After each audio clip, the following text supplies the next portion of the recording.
But I remember when I worked on the Superman series with George Reeves, I played Mr. Kryptonite with a K and a black outfit. I did public appearances with him. And it was $10,000 a day to shoot. $10,000 a day. That's a lot of money. And he calls me up. It's my birthday. He says, come on down to the set.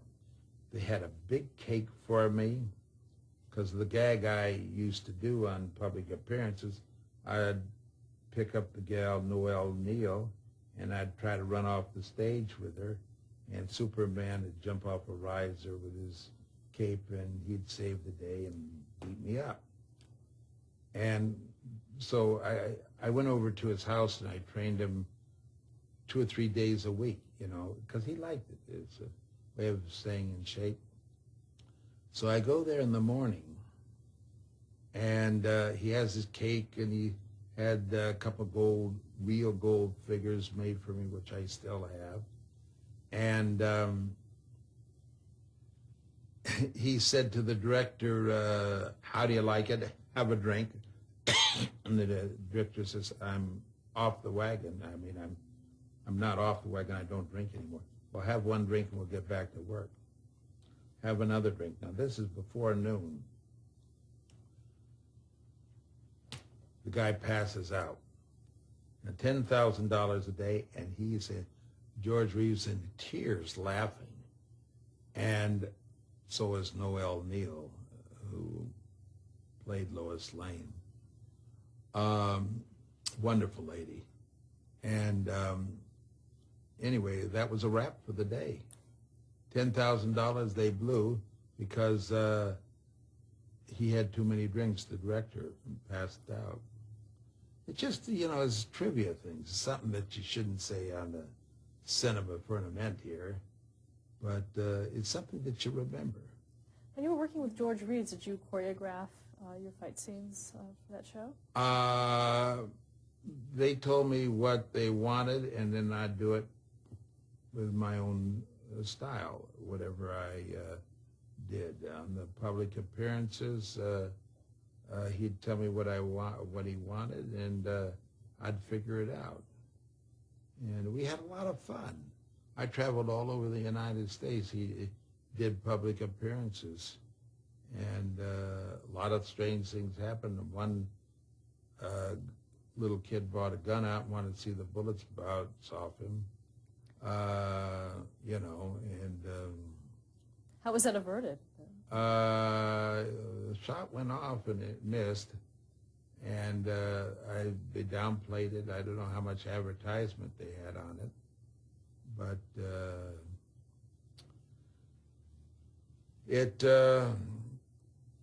things happened, and I was going to, I guess I would tell this story, and if you don't like it, you can cut it out. He didn't like putting on the outfit, the Superman. So they ran a last season, and it was him that quit. He says, I don't want to do it anymore. So they were signing him up to do a show called Wagon Train. He was going to be the wagon master. And he says, you're going to be the cook on it, and we're going to make you an actor. And I said, I'm not an actor, you know, but you're going to be an actor. But we have to go down to Australia and do one more Superman thing, then we come back and start this show. Before we got down, went to Australia, which we never did get to go, guy calls me up and says, on television, George Reeves killed himself. I run over there, and he didn't kill himself. I knew he didn't kill himself. Because, I mean, he was in Gone with the Wind. Things happened. Nothing bothered him.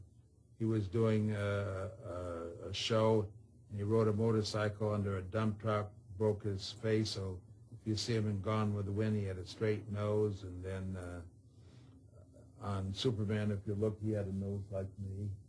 And nothing bothered him. So I knew he didn't kill himself. I knew something happened.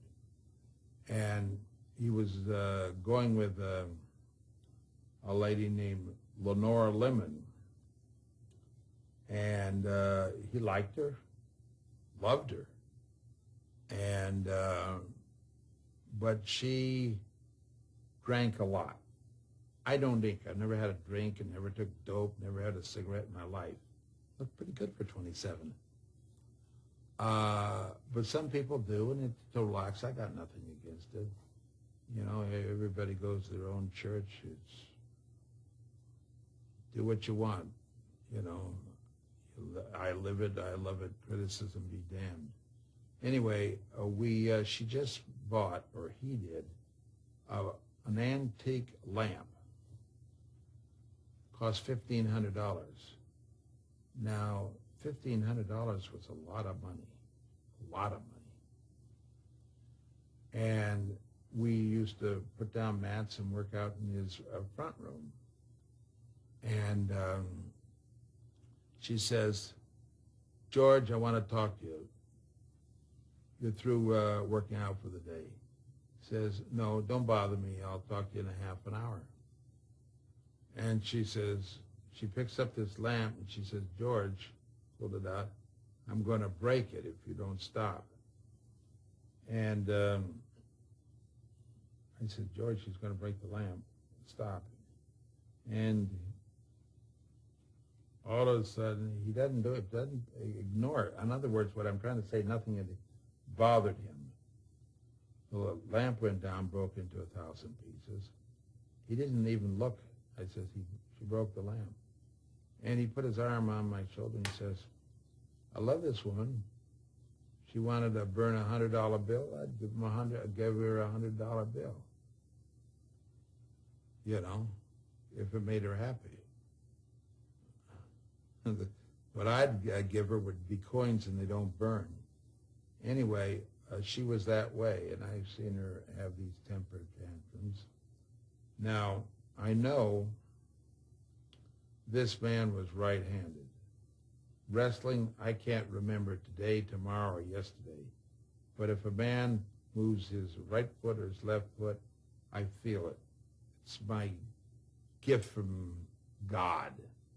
And if this man broke his right hand, he wouldn't be able to go to the bathroom. George Reeves. I go up there, he's shot on the left side of the head. Now, what's he going to do? This? I don't think so. Now, as you walk up to his bedroom, you walk up a flight of stairs, the door is always open, and you see his bed. Now, as I go in, I've been to his bedroom a lot, there's a mat down there. It says, that's never there. What's this? I was there in the morning, the mat wasn't there, because I used to work out there and shower up in his bathroom. Further back, and it looked like 4 or 5 holes in the ground, bullet holes.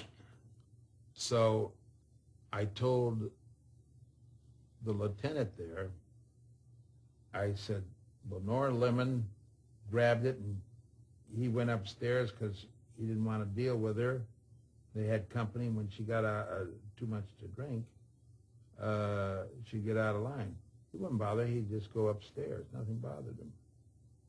I said, you try to tell him he's right-handed, and he wouldn't do it. And if you come up and shoot and get the gun right out of the drawer, she goes like this to scare him for 4 or 5 shots, thinks it's out of bullets, puts it to his head, and it kills him. I was a pallbearer at his funeral. And the lieutenant said, either you leave right now, I'm going to throw you in jail.